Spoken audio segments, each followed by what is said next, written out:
So hello everyone, we're going to get started.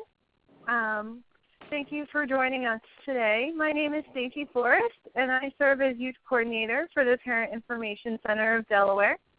I also have Mila Hathaway who's co-presenting with me today. Mila, do you want to introduce yourself?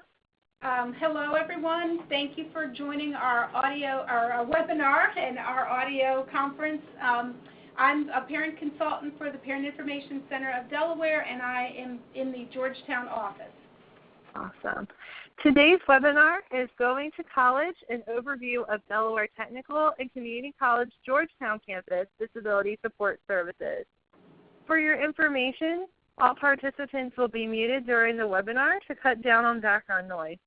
In addition, we plan to have a question and answer time following the presentation. Please type all of your questions in the chat box on the left-hand side of your screen.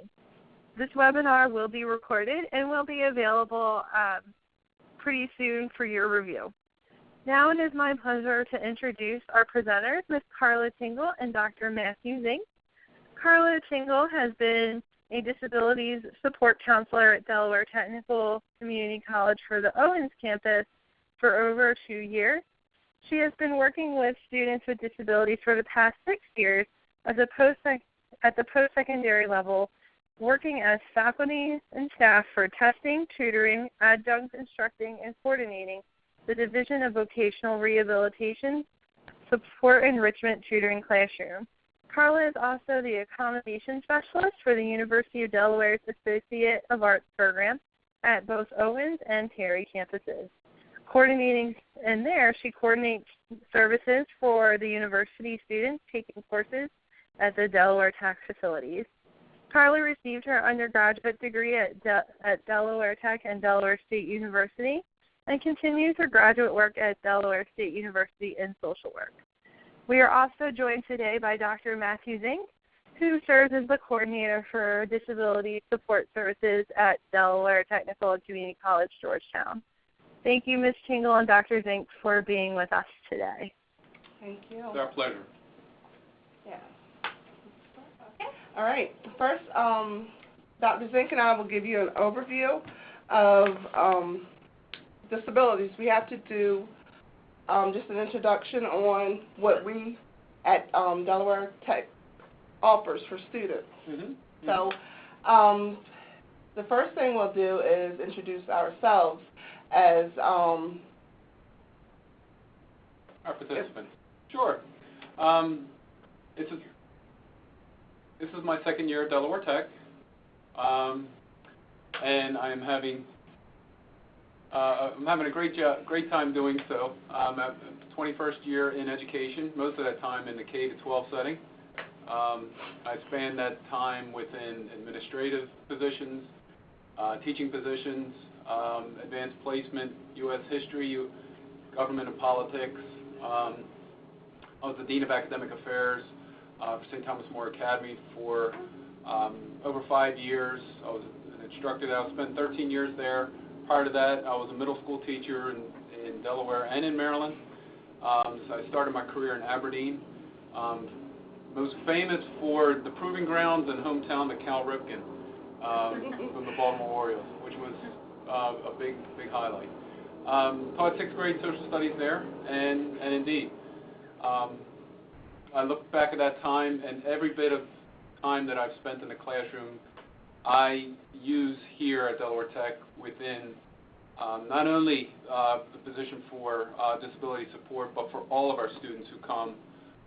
Both Ms. Tingle and I, we are also identified as academic counselors, and part of that is we set students up for their first semester here, and we introduce them to all of the resources that the college has to offer to help them achieve success, and that is the number one goal at Delaware Tech, is student success.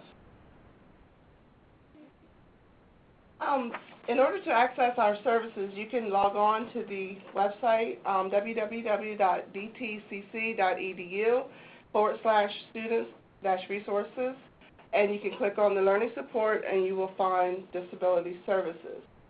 So Delaware Technical Community College is committed to providing reasonable accommodations for students with disabilities.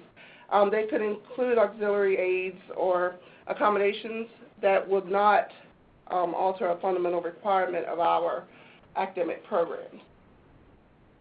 So we are an open admission college, so Delaware Technical Community College gives all students an opportunity to succeed, and we do provide students with disabilities an equal opportunity to succeed. It's one aspect of that is it's not only we provide services for what we call for-credit classes, but for non-credit classes as well. Our workforce development and community education programs, those continuing education classes is a good way of saying it, or those certification classes people come for just for maybe a 4-class recertification in an area, and we also provide services for those students as well. So it's well-rounded. It's for all students who do come to the college, not just those seeking an associate's degree. So as defined by ADA, a person with a disability will be able to qualify by having a physical or mental impairment, which substantially limits one or more major life activities. That includes like walking, seeing, hearing, speaking, breathing, learning, and working. A student with disabilities would have a record of such an impairment, and the student would be regarded as having such an impairment. So when discussing documentation and confidentiality, it is a violation of federal law for a DSS counselor to share a student's diagnosis with a faculty member. The exception is when it is disclosed, when the disclosure is authorized by the student or the law permits it. So when speaking with a student regarding academic plans, faculty should only do so in a private way so that it does not bring undue attention to the student. So we wanted to get that legal aspect out of the way. Okay, and also ownership for the disability rests on the student, not the college. DTCC encourages each student to self-advocate by communicating directly with each instructor regarding their individual needs. But the college can in no way guarantee success, but we do make it possible by working together with the student. Okay. So I also like to note that it is important to keep in mind that accommodations for students in higher ed is not a cookie-cutter process. Students bring their own unique set of circumstances, challenges, and strengths. So it is our job to use our training and professional expertise to determine a path following the forward that provides access. The college's position, based on federal law, is that we work together to provide access for students with disabilities or to level the playing field. This does not, however, guarantee that a student will be successful. For many students transitioning from high school, this may be a shift in what they are accustomed to in K through 12, where the focus under IDEA is more on progression with extensive accommodations that may not always be reasonable in a secondary setting. We will talk more in a few minutes about the difference that exists between K through 12 and higher ed. So remember, the student has to self-identify and request assistance pertaining to his or her specific disability. So these are some examples of academic adjustments. This is what we mostly see at the post-secondary level, though it's a vast amount of adjustments that we do make for students. But extended time for testing, if a student qualifies for that, then if the classroom gets an hour, then the student may get an hour and a half. If the classroom gets 2 hours, then the student gets 3 hours. So that's one of the most important accommodations that we do have. We also offer large print materials for students that are visually impaired. We provide note takers or scribe for students who would need those accommodations, priority seating, whether it's front row seating or exit seating where the student can leave the classroom if their disability requires them to. We provide sign language interpreters, and we can also allow students to tape record, and have transcribed lectures. So some of the examples of unreasonable requests.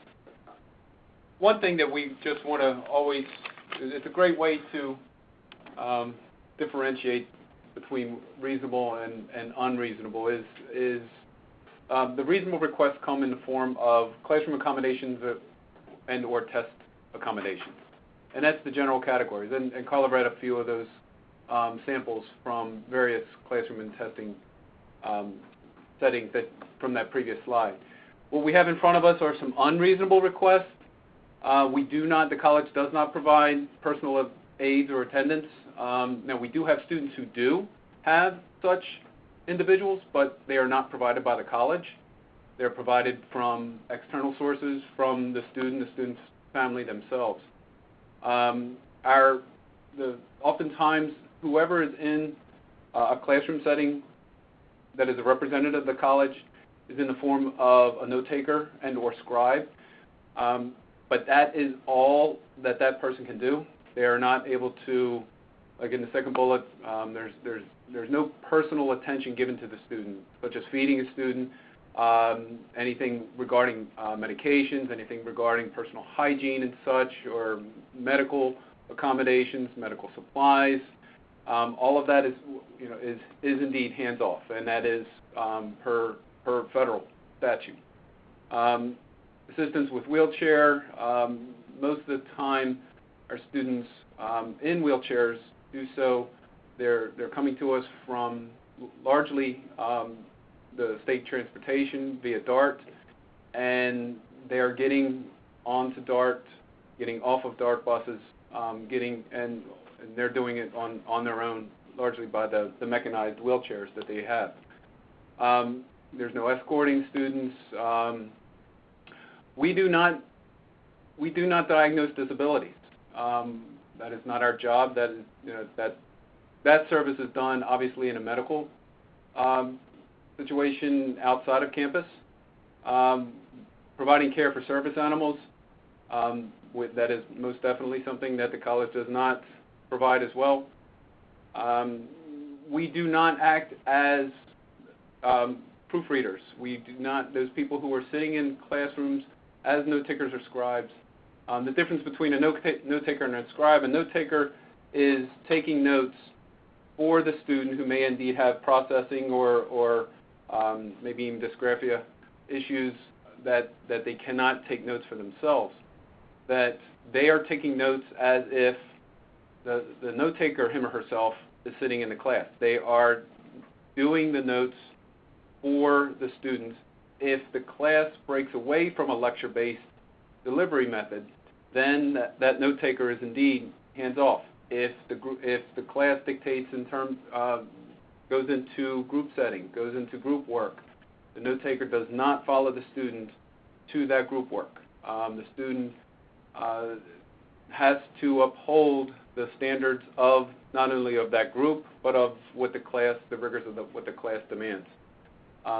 So what a scribe does, that the student tells the scribe what to write down. So there's similarities, but then there are some just fundamental basic differences. The note takers do not provide the personal tutoring, but the college, in its drive for success, we have various amounts of assistance in the form of tutoring labs and writing labs, math labs that our students are encouraged when they do sit down with us. Perhaps one of our first questions, so if it's a returning student and they may admit to having some issues and having some difficulty, our first question is always, did you seek tutoring? Have you sought tutoring? Tutoring is available for all students, and it is just a matter of quite literally opening a door and asking for the help, and that applies to our students as well. So there's a number of those unreasonable requests. By all means, this is not an exhaustive list, but it does give an example of what we do provide and what we do not. Great. So there are many differences between high school and college. In the high school setting, it's called an IEP or a 504 plan, In the college setting, they're called reasonable accommodation plans, academic adjustments, or accommodation plans. So there are many differences, as I've said, between high school and college. In the secondary schools, education is a right and must be provided in a free, appropriate environment to all individuals. But in higher education, education is not a right. A student must meet program criteria defined under ADA 504 plans as otherwise qualified. Adjustments are provided to allow the students an equal opportunity to exceed them. School districts are responsible to identify a student's disability, but at the college level, students must self-identify and request assistance. In the secondary schools, school districts provides free testing, evaluation, transportation, and accommodations. In the higher education, students must provide current and appropriate documentation as defined by the college. If documentation from high school is not adequate, then the student pays for additional testing. It is not a right of the student to demand from the college, I'm having problems, so I need to find out, or you, the college, needs to find out what my problem is. I don't want to say that is probably the big adjustment, or the biggest adjustment. Students, especially coming straight from the high school setting, where they may have received such accommodation and services for much of their K-12 career. The biggest shift and perhaps even shock is the fact that the onus is upon the students, and that is not just at Delaware Tech, that is within all post-secondary institutions. Transition planning and timelines exist to clarify students' vision, identify programming choices, and coordinate appropriate coursework options in the secondary school setting. But in higher education, students make all coursework selections. Students normally meet with an advisor. That's what we do, and look at Ms. Tingle and I we are academic counselors. There are probably a half dozen other such counselors here on Owens campus, and then all 4 campuses within the Delaware Tech family all are equipped with academic counselors whose, again, main purpose is to set students up for their first semester. Advisement is broken down to academic counselors where, again, we specialize in that first semester. Then we pass students off to what's known as their program advisor. And their program advisor is the person who is sometimes the department chair of the major or program that student is concentrating on. Could be an instructor and a faculty, full-time faculty. And as that program advisor, the student, again, must request time to meet with him or her, and they set up time to create their plan for their second semester and then all subsequent semesters. If that student is an allied health or nursing major, that program advisor is very much an important person for that student, because they're going to talk about whether they're going to take their CNA class, whether they need to sit for their NPACS examination, whether when is the best time to apply, because our nursing and allied health, they're competitive admission process programs where students have to apply to those programs based on the grades that they receive in their prerequisite classes. And so our students, all students, that's how Delaware Tech, that's one way that we seek to ensure student success, is by the advisement process, where it is indeed broken down to initial advisement, again, what we do here in student affairs, but then program advisement, where their program major is specifically identified. So school districts develop the IEPs, or the SOP, to define educational supports and services. At the college level, the disability support contact and the student work together to determine what academic adjustments are appropriate. whether it's with the taking in account the specified disability and the specific course that is being taken. The IEP teams in the secondary school level determines the IEP supports and services that will be provided, and again, students are responsible to contact the faculty and discuss services. So access to general curriculum, necessary modifications, and a variety of appropriate accommodations are available in the school setting, but in the college setting, no fundamental alterations are to the curriculum are made. We cannot alter the curriculum at all. And that goes, you know, when you think about that, and again, we go back to a good example is indeed that nursing major, where our job is to provide that level playing field that Ms. Tingle alluded to earlier. That's our purpose. That's our mandate.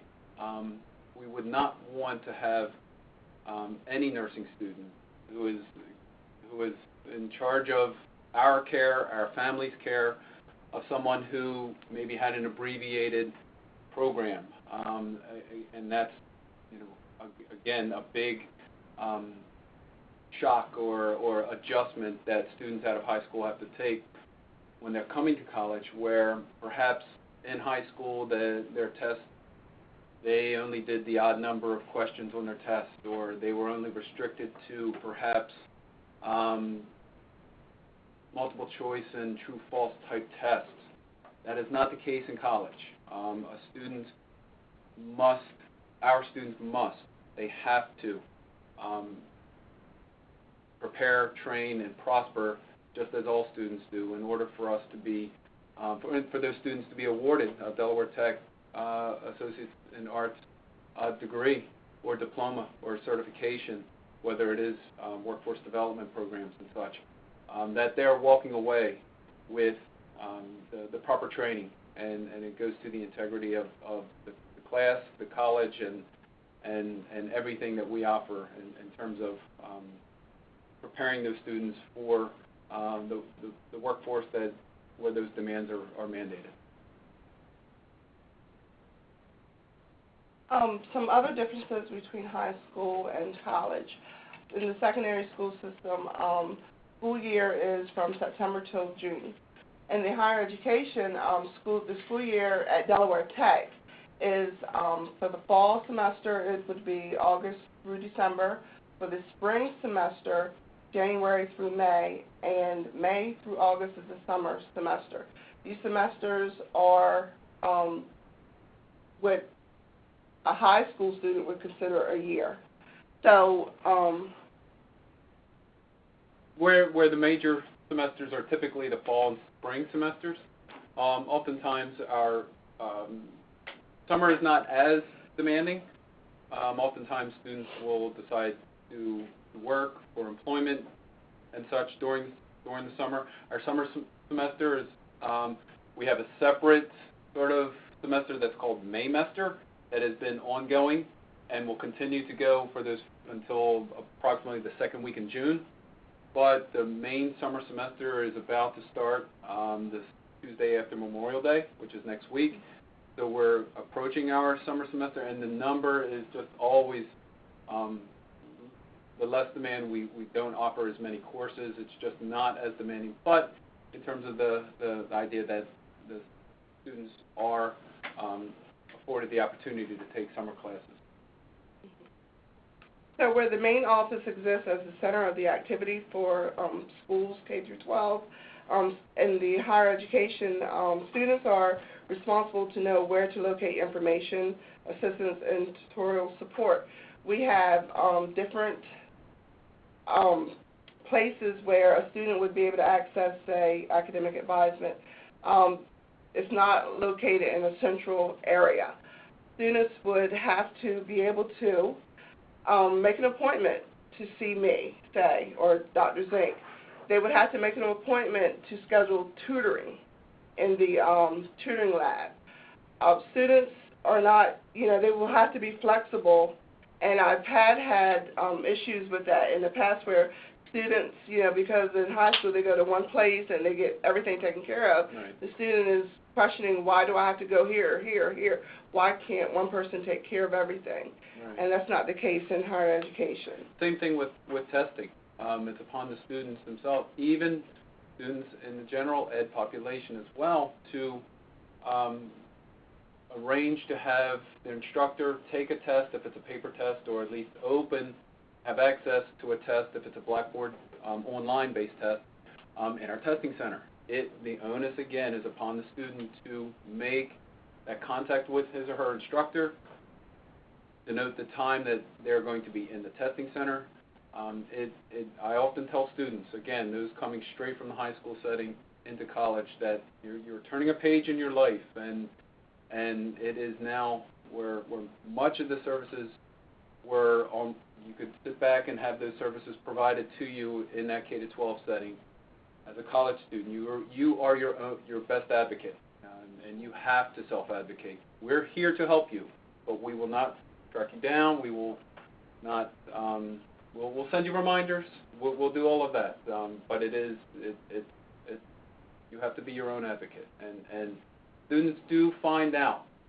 They find out pretty quickly, as well, oftentimes. Right. In the high school setting, students are leaving with the mindset that their schedules are constant and they're supervised constantly by instructors. In the higher education, though, you have great flexibility with your scheduling, and you have very little supervision. So, students really need to understand that. Classes met daily in the school setting, but in, post-secondary education, classes may meet once, twice, 3 or 4 times a week. It depends on the course that is taken. Mm-hmm. Mm-hmm. And we also have classes that are only 4 weeks long, mm-hmm. classes that are 8 weeks long. A typical semester, a typical fall-spring semester is 16 weeks. As Ms. Tingle was mentioning, that fall semester that begins in the last week of August culminates in the first or second week in December. That's 16 weeks oftentimes. But there are, like I said, we have, I think the college offers as many as 11 different sessions of classes throughout an entire semester. That's a lot of time where the student, him or herself, needs to know when that class does begin. It may begin, if it's an 8-week class, it may begin the second 8 weeks of a semester, where class will begin in October and it'll end in December. Where that student's been going for 8 weeks in that semester, and they're adjusted to a routine, and then all of a sudden a new class is going to pop into their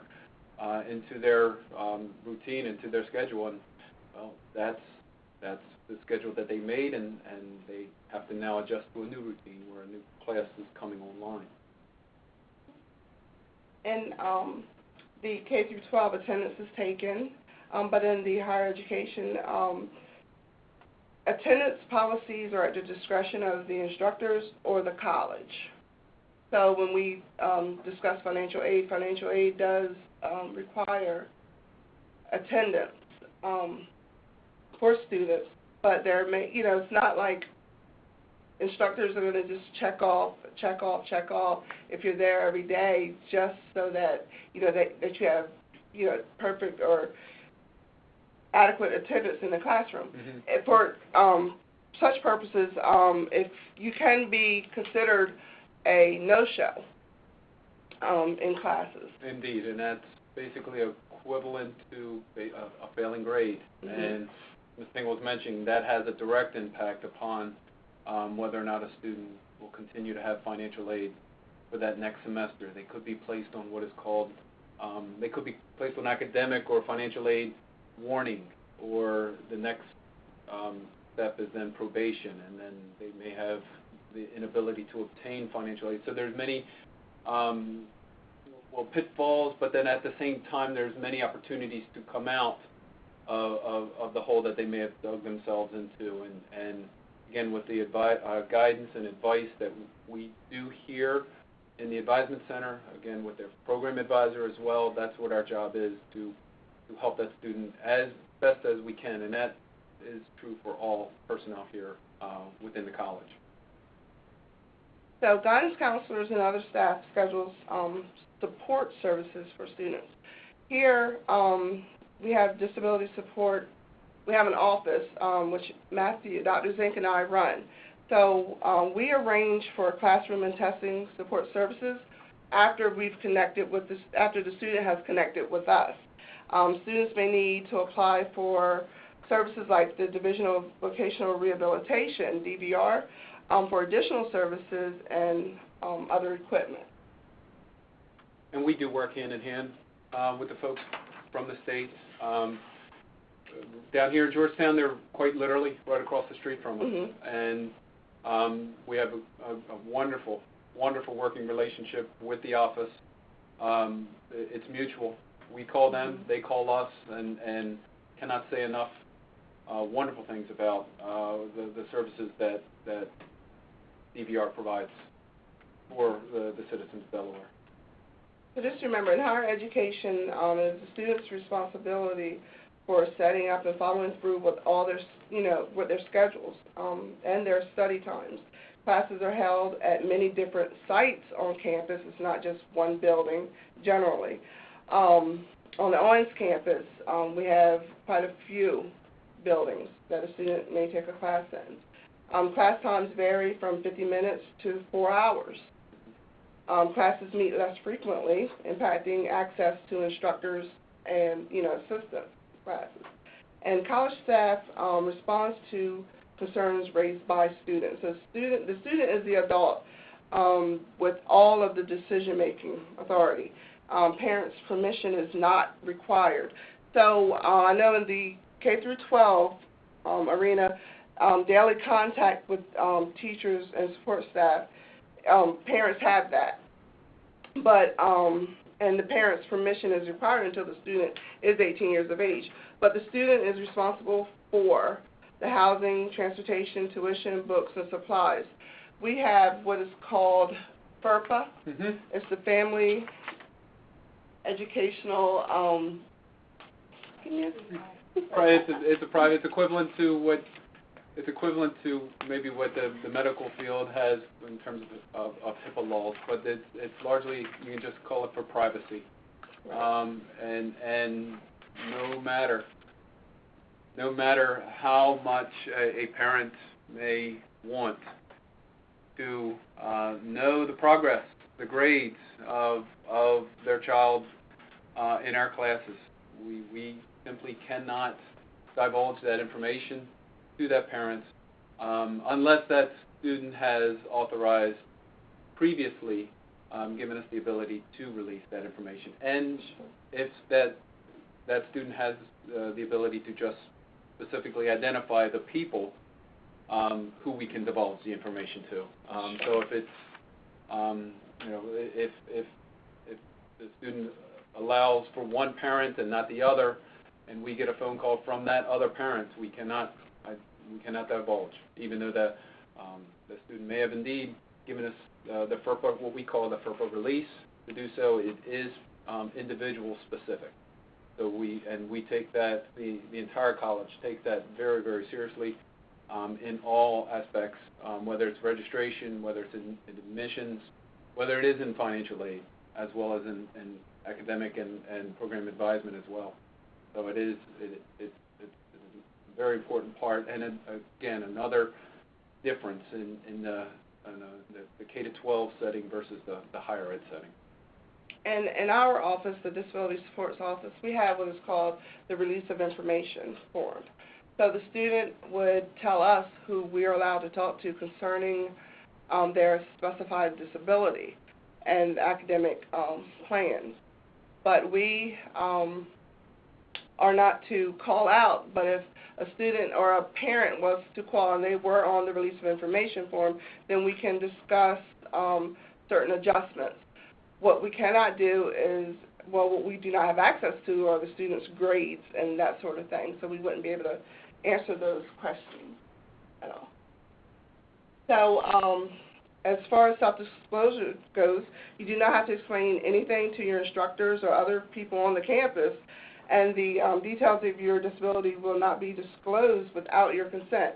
Faculty will receive information detailing the assistance which you and the campus DSS contact have determined that you will need. So I will talk about that just a little later. So when you request and how. So students seeking academic adjustments must request them at least 4 weeks prior to the start of each semester for which the academic adjustments are sought. Academic adjustments requested by students who fail to follow these procedures may be denied or may not be available at the start of classes. It is imperative that students renew each semester their accommodation plans, whether it's the fall, the spring, or the summer semester. Remember, it's not a full year like it is in the high school setting. It is each semester. One thing that we do see also, because, again, so much the student has total control over his or her academic program, that students may indeed will drop a class or drop a certain section. They were registered for a morning section, and then now they wanted to take an afternoon section. But those services were created for the morning section, but they didn't inform us of the drop and add. So that's again, that's upon the student to inform us, because now we do have ways of kind of, you know, checking back and kind of doing an audit, if you will, of students and whether they have indeed made those changes. But if a semester has begun and that first week of the semester, a student has the ability to switch a class, drop a class with really no negative consequence on his or her transcript. And oftentimes students will do that. They took a class and it just didn't seem like it made a connection, instructor, whatever, timing, and the student will drop, and they may not inform us. And so if they add another section, they didn't tell us, well then the note taker perhaps might not be able to be accommodated until, again, there's that 4-week time. Oftentimes, you know, we do our best to do it in a lot sooner, because, you know, 4 weeks, that's a quarter of a semester, but we do our best to make that time a lot shorter. So a student would contact me because I will sit down and be the counselor for the student. Dr. Zink, he is actually the coordinator of Disability Support Services, where he will make sure that there is a note taker in the classroom.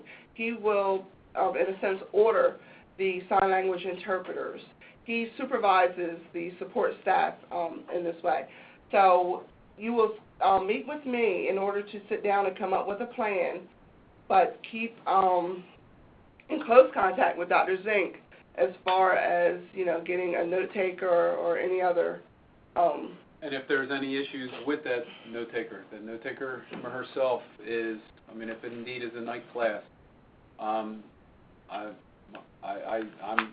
leave campus, but if, again, that student needs that source, and if that note taker for some reason is ill and does not contact me, and I'm not able to provide a sub, or, you know, something, traffic accident stuff happens, that it's upon that student to indeed keep in contact with me, that inform me that the note taker did not appear last night or during yesterday's class or last week's class, and indeed my job is to provide that that someone will be there to indeed help that student.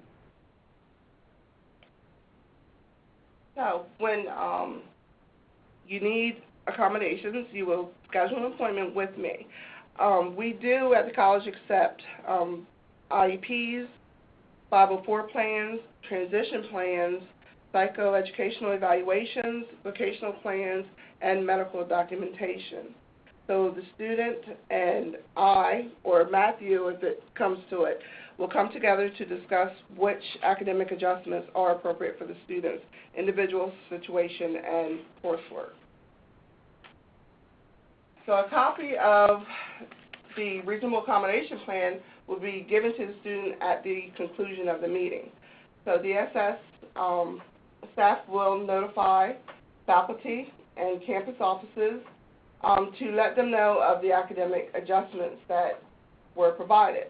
So only those accommodations listed on the plan will be provided.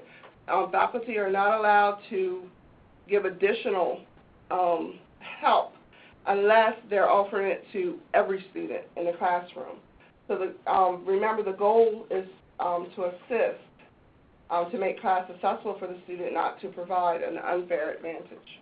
And again, that's what the faculty. The faculty is given the outcome. Faculty are not privy to the reason for the accommodation. And again, that goes back to the privacy that is done between the student and our office. And so even if a faculty, and oftentimes the college, especially night classes, adjunct faculty might be the person in front of the classroom, and they may not have as much experience making those accommodations, and they will reach out to us, and we will not divulge the specifics of the student's disability, just what the outcome of that disability provides within the classroom accommodation plan. So when students come in to take the AccuPlacer, or what is called the college placement test, they really should meet with Disability Support Services before taking the test, in case the student qualifies for such things as the basic four-function calculator or a reader for the exam. The test is untimed. And that's for all students, Mm-hmm. that untimed facet. So students would be able to study for the AccuPlacer test if they just go to our website at www.dtcc.edu/placement. The placement test measures two components of English. It measures reading comprehension and sentence skills, and then it also measures arithmetic and algebra skills as well. All students, indeed, take that placement test, and we use the results of such the test for whether a student does a good job in English, but he or she may need some what we call pre-tech classes in math, and so a fundamental class in math will be provided, or vice versa, or that's the reason for the placement test. We can use SAT scores if a student is coming out of high school as well. But for the most part, the AccuPlacer, which is also a College Board test as well as such as the SAT, though it's nowhere near as rigorous as the SAT, nor does it take as long to complete. So in conclusion, the DSS campus contact will maintain appropriate confidentiality of records or communication, except when disclosure is authorized by the student or by law. We have 3 other campuses. Dover campus is run by, the DSS office is run by Charlie Mundell, and that's his contact information. The Stanton campus is run by Dr. Heather Sattler, her information as well. And the Wilmington campus is run by Victoria Chang. So you may need contact with them at some point. So. And students can take classes if they are, quote, a Georgetown student. They can take classes in Dover, in Stanton, and Wilmington. And sometimes, why would they live in southern Delaware and take a northern Delaware class? It could be an online class. And so you would perhaps, or students may indeed have contact with our colleagues in the 3 other campuses. So that information is sometimes vital. Yeah. So during the interactive process, consideration of courses is being taken into consideration along with the student's disability. So explaining, this is continuing on the DSS counselor and the student will renew the accommodations each semester. The student will, still the student's responsibility, so we will discuss that during what is called the orientation when we do sit down. And we do discuss confidentiality, like I noted. We will have the release of information form that is signed and everything. So just remember that it is a continuing process. And also remember that in post-secondary education, Disability Support Services does not guarantee success, only equal access. And also remember that parents' access to students' records will generally depend on the permission that the student grants them. So Also, okay, students are responsible for communicating the effectiveness of the academic adjustments with the instructors and the campus DSS contacts. If a student is having any problems, as Dr. Zink alluded to earlier, the student has to come to us, and we will be a nice conduit to guide them to where additional support can be found. But again, we will. It's not such the guarantee of success. It is, again, guarantee of an equal playing field. So we would like to thank you on behalf of Student Affairs Department at Delaware Technical Community College, Owens Campus in Georgetown, where our Dean of Student Affairs is Dr. Melissa Rakes. We would like to thank you for your consideration in choosing DSS as a resource for helping DIC assist families. Well, thank you both very, very much. This is great information for our parents. If you have any questions, please type them into the chat box, and we'll get them answered. But one question that was typed in was, could you again distinguish the difference between a scribe and a note taker? Sure. A scribe is someone who will, both individuals sit in the classroom. The scribe will sit next to the student, and the student will basically whisper what notes he or she wants the scribe to identify. And a note taker does not necessarily have to sit next to our students. And the note taker is indeed taking the notes of what the instructor is identifying in the classroom. If the instructor is using a whiteboard and they're identifying a formula in science class, the note taker will identify that formula on paper. If it's a psychology class and the instructor is talking about left brain versus right brain functionality, indeed, the note taker will identify those notes that the instructor is identifying, even if that instructor is not writing anything on the whiteboard or is not identifying anything on a PowerPoint presentation and presenting to a class. If it is just a strict lecture format, that note taker is identifying, is listening, and is interpreting those notes onto a spiral notebook. And at the conclusion of that class, the note taker quite literally hands the notebook, or can quite literally also rip out the pages that the note taker was writing in that handbook and hand to the student. The scribe aspect is that the student and the scribe need to sit next to one another, and the student will indeed whisper to the scribe what information they want to have written down on paper. Most of the time, you can probably understand that the scribe aspect, when someone, and instructors have a hard time with this, when someone's whispering in a classroom setting and you're the instructor, you're automatically looking to see if what they're talking about is pertaining to the discussion at hand. But that faculty is, will know that the scribe is there and that the student is receiving such services, and that's overlooked, obviously. But most of the time, it is 4 times out of 5, it's a note taker rather than a scribe. Right. A lot of times our scribes are used for the testing situation. Some students are unable to do long essays because of various disabilities. So a scribe would transcribe what the student dictates to them. Another question, how do the professors and instructors get notified that the student has a disability? Right.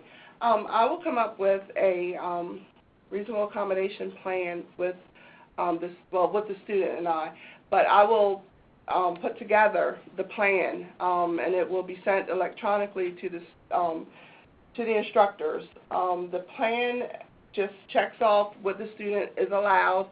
Again, it does not disclose what the student's disability is. It just tells the instructor at what time, meaning which semester the accommodation is approved for, and and which accommodation that the student gets. So they receive it electronically. Okay. Department chairs receive a copy of Yes. such a plan as well. Yes. Sometimes the staff may change where the department head, they know the changes. So I do CC them in the accommodation, in the plan as well. And one other thing, I don't see any more questions coming up in the chat box, but our center, works primarily with parents. We do now have Stacy, and we have, transition age youth that we're working with. But what suggestions would you guys have for parents? Because, you made it really clear that, the student needs to self-advocate, and, there's the privacy issues. So the parents' role is a lot more limited, than what the parents used to when the students in high school. Right. So what suggestions would you have for our parents, who are concerned about their student, but, their role is reduced? One thing in terms of in general circumstances, maybe, or generally speaking, parents can become active in the community college aspect itself in high school. One of our academic counselors specializes in visiting all of the high schools for Owens campus, all the high schools in Sussex County, and all of the other campuses have such a what we call academic counselor for recruiting. And so those counselors have information nights and so I encourage parents to, number one, attend those information nights. And those nights can be while, again, that student is a junior or a senior. Same thing with college fairs. College application month for the state of Delaware is every November, where again, we as academic counselors are in the high schools. We might not have contact with parents during those times, but students themselves, and so become as familiar with the process of higher ed in general while your child is still in that K-12 setting, maybe as a high school junior or at the very least a senior. Perhaps start that process as a junior. So the more, as with anything in life, more information is best. The additional research, the internet is obviously chock full of opportunities to immerse yourself into the process. We didn't even talk anything about, we mentioned financial aid, but there's an entire process about financial aid, which we can, not we, but another webinar could perhaps be even done for financial aid aspects for college and that. And so there is a lot of information to understand about college. And if you're, especially if a number of our students are indeed first-generation college students. And so parents are not privy to that based on their own experience. So that's probably the best. And so specifically for those parents who maybe with that practice and research that they've done as that, when their child is a junior or senior in high school, that they become knowledgeable of the fact that, their role is diminished and the fact that their student, their child is indeed, becoming an adult, age of majority when they're turning 18, and that their role is indeed reduced. And but then at the same time, that's when they're perhaps can spark communication between parent and child about the child communicating to parents for whether they're identifying problems or they're experiencing wonderful successes in college, which we're hoping that that's the case. What is also good for students when they self-advocate for themselves and the parent is not there is that they have updated IEPs in their possession, 504 plans, so that the student is more confident in being able to verbalize what he or she would want. DVR, the Division of Vocational Rehabilitation, is an awesome resource for students and parents. So I would recommend, again, that students sign up for DVR services. Okay, well, I'd like to remind our participants that there will be a follow-up questionnaire that's going to be sent out by email, and I would like to thank our participants for tuning in and listening to this valuable webinar, and I want to give great thanks to our two wonderful presenters for all this great information for parents. This concludes our webinar for today. Thank you very much.